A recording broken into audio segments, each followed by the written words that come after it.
screen. So this is my data action.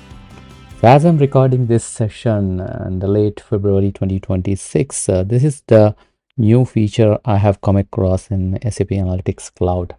It's pretty useful. The AI is generating the documentation based on what I have implemented here.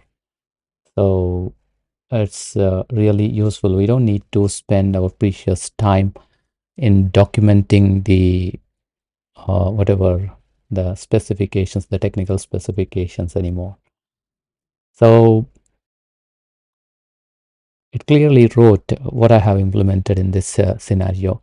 So the data action allocate production overheads is based on the sales planning account model demo model.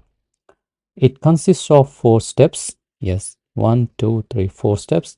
The first step clears the target version. Yes, that's what we are doing, clearing the target version. The second step copies the source version to the target version in the same year. So that's a very important thing that even I wanted to highlight.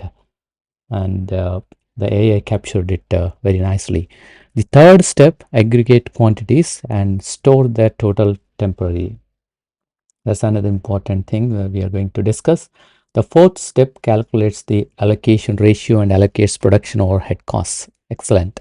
That's an excellent brief description about the data action what we have created here, the script what we have written here.